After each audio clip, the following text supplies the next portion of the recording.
Hello Starfire Nation, Tim Woolenweber with Starfire Premium Lubricants. Today we're going to talk about one of the most confusing products in the automotive market, antifreeze coolant. We're going to look at the different types in the market, their applications, and the rainbow of colors. First off, what is this stuff? Antifreeze coolant is made with glycol for freeze and boil protection, inhibitors for rust and corrosion protection, deionized water for heat transfer properties, dye, to confuse us all, and bitterant to deter animal and human consumption. There are typically two types of glycols that are used for making antifreeze, ethylene glycol and propylene glycol. The vast majority, around 90% or more, are made with ethylene glycol. Now, ethylene glycol is a highly toxic glycol. It has a somewhat sweet odor and taste, so bittering agent is added to keep animals and humans from consuming. Propylene glycol, a non-toxic glycol, is used in antifreeze applications where contact with food sources or drinking water applied. Because PG is considerably more expensive though, ethylene glycol is a prevalent glycol used. Inhibitors are divided into two categories, inorganic and organic. Inorganic inhibitors, sometimes called conventional inhibitors or SCAs, which stands for supplemental coolant additives, are typically nitrites, phosphates, and silicate. These inhibitors work by forming a protective coating on the cooling system components. However, over time they wear off and deplete. That's why conventional antifreeze coolants like the ever so popular conventional green is a 1 to 2 year service life. In heavy-duty applications, it requires an SCA dose at a certain interval to maintain the proper system protection if added with a light-duty or conventional coolant.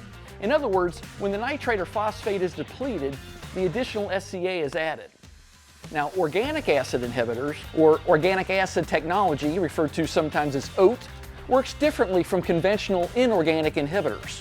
Instead of creating a protective coating, they work through a chemical reaction that alters the pH and inhibits corrosion. They don't break down like conventional inhibitors, so they provide extended life coverage. Automotive factory fills typically use ELC or extended life coolants, which utilize the organic acid technology. In automobiles, we'll see 5 years and 150,000 miles of protection, and in heavy-duty applications, 300,000 miles or 3,000 hours if you're using a HOT note coolant, and up to 1 million miles for full OAT coolants. Now here's where the confusion starts. Note, POT, HOT, what are we talking about? These are coolants that use a combination of inorganic and organic inhibitors. Note is a nitrided organic acid technology. POT, phosphated organic acid technology, and HOT, hybrid organic acid technology, which can be a nitrate, phosphate, or silicate that's added with the organic acids. In light-duty automotive applications, the type of inorganic inhibitor added with the OAT depends on the engine manufacturer's specification and the types of metals and alloys that might be used in the cooling system. For heavy-duty applications, there are also specific manufacturer recommendations. But as we see this organic acid technology evolve, more and more manufacturers are moving to the straight OAT formulations, typically referred to as nitrite-free ELCs, since nitrite is one of the most common inhibitors used with organic acid technology. So why the difference in service life from 300,000 to 1 million miles? As we saw before, inorganic inhibitors deplete, so heavy-duty coolants using HOT technology will only have a service life of 300,000 miles. However, many spec sheets will include the proverbial asterisk, indicating 600,000 miles could be achieved with an additional shot of SCA, which would be your nitrite or phosphate. With nitrite-free, or all organic acid formulations, a heavier addition of multiple organic acids can help provide up to 1 million miles of protection. These don't require SCA dosing since the organic acids don't break down and deplete like we see with conventional inhibitors. Does water type make a difference? Absolutely. Deionized water is used in all premixed coolants that you'll purchase. Deionized water is generally preferred over distilled water. Now, distilled water, while pure, can strip minerals from metals and potentially lead to corrosion and damage. Deionized water removes mineral ions, preventing this issue.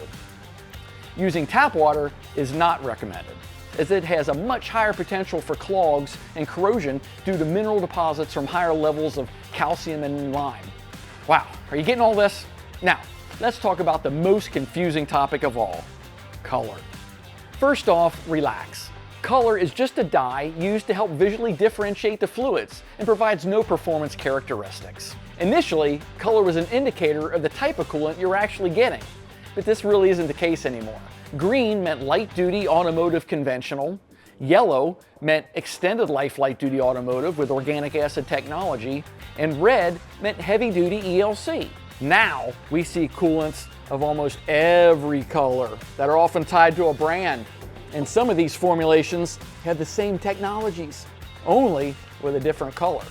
The important thing to remember though is to follow your manufacturer's recommendations and make sure the antifreeze coolant you buy satisfies the OEM and ASTM specs recommended for your engine. If you have questions or need a recommendation, give us a call. We'd love to talk to you and we'll answer the phone.